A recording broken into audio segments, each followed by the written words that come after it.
Hello all, welcome to the web application pen testing series at Pentester Academy. Now in the last couple of videos, we have looked at unvalidated open redirects and seen how under various circumstances it might be possible to go ahead and use this as an attack vector. Now in this video, let us look at some techniques with which we can secure unvalidated or open redirects. Okay, so how do we do that? Well, as everybody recommends, if you can avoid this in your application, you should. However, there are some applications which need to redirect the user to a third-party website. Now, whenever you do this, you need to be able to validate the URL you are redirecting to and ensure that this is one of the URLs you are happy to redirect to. Now, let me give you examples. If the redirect URLs are known a priori and are probably just from a given set for an application, then this is really very easy to do. The way you would do this is rather than have the URL as an input which the user can tamper with, you would just deal with IDs which internally map to the right URL you want to redirect to. Now this ID could be an index in an array in case the number of URLs is less, or could even be a column in a database. So let me show you a simple example of how we can accomplish this. So I'm going to go inside secure.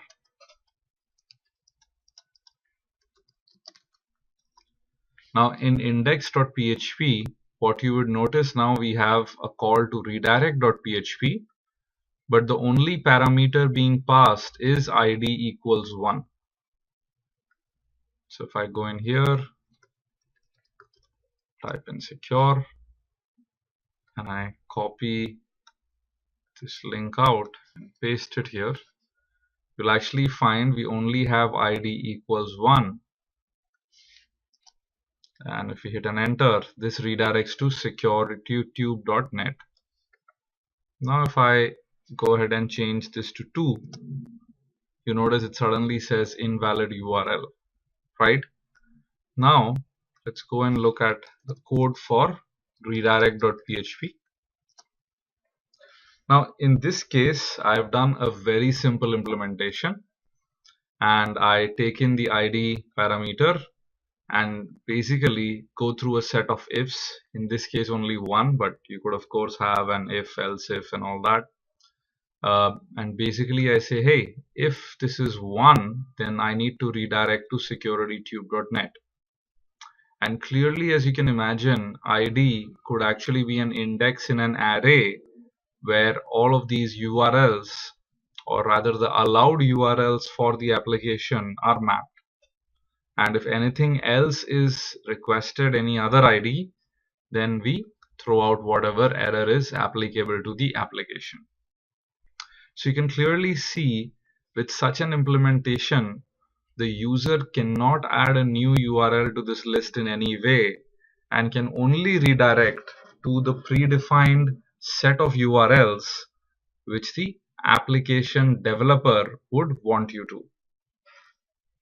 Now, the downside, of course, is the developer would have to know the list of URLs a priori, and this might be something which might not always be possible. Maybe imagine a website where 1,000 URLs come in every day, right? Or probably even millions, like a site like Facebook where people paste links, right? Maybe Facebook goes through its own internal link checker before which it decides that this is a safe URL and anyone else clicking on this link should be allowed to redirect there, right? Which means now the list of URLs cannot be known a priori, right? So now the list of URLs are completely unknown. What do we do in this case? So let's say we receive a URL from whatever input, and the site goes through some sort of analysis to decide that, well, this URL is going to be allowed to redirect to, at that point you have a bunch of options. You can either go ahead and create a set in a database or in Memcache for that given user and say this user is allowed to redirect to these URLs, or alternately, you could actually go ahead and create the redirection links with hashes as one possibility. But keep in mind that the salt used to create the hash should be something which is long, complicated, and is rotated so that there is no way for anyone else to start manufacturing their own hashes for any URL. The other option is to go ahead and encrypt the URL itself in the redirection link which you're generating, and when the user clicks on it, then you go ahead and decrypt the URL, and if the decryption is successful, you know that this was probably something you had explicitly allowed a while back, and then you redirect the user to that URL. Of course, there are many other implementations possible. These are just a couple of possibilities. So now let's look at the one in which we have a long random hash.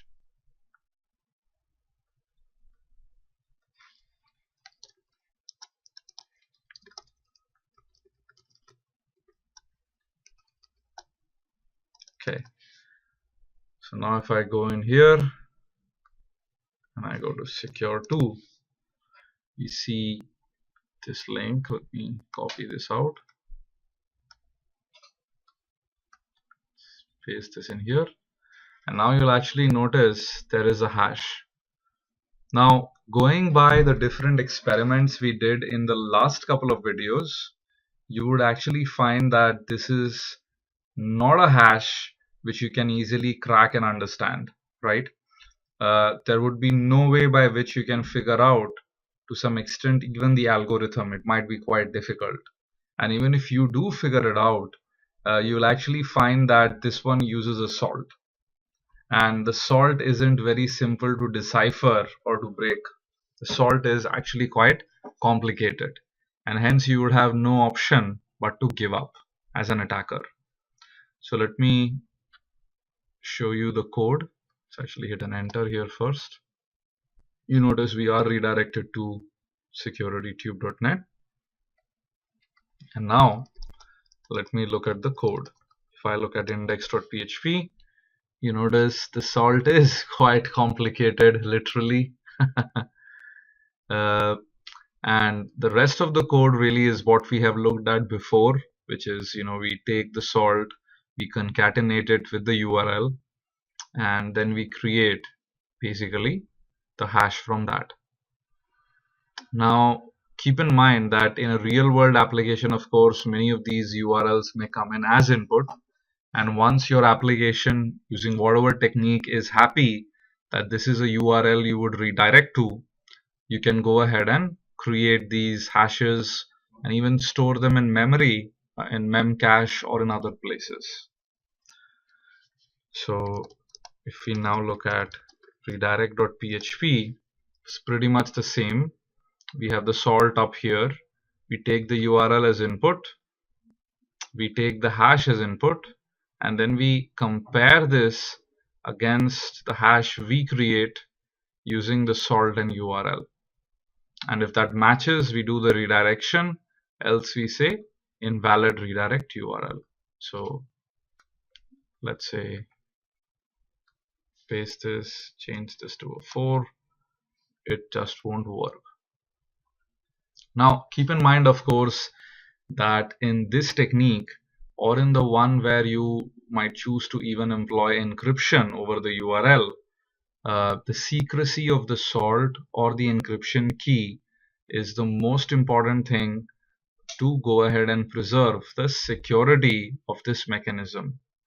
And hence it is highly recommended that you choose something which is long and complicated and keep rotating it depending on how critical the application is.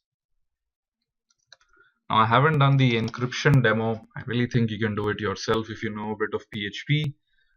If the idea is clear, then I think you pretty much have a clear understanding of how this works.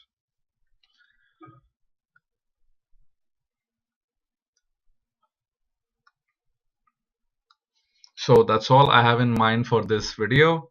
If you're enjoying your time at Pentester Academy, then please do recommend us to your friends and colleagues in the InfoSec community. Thank you.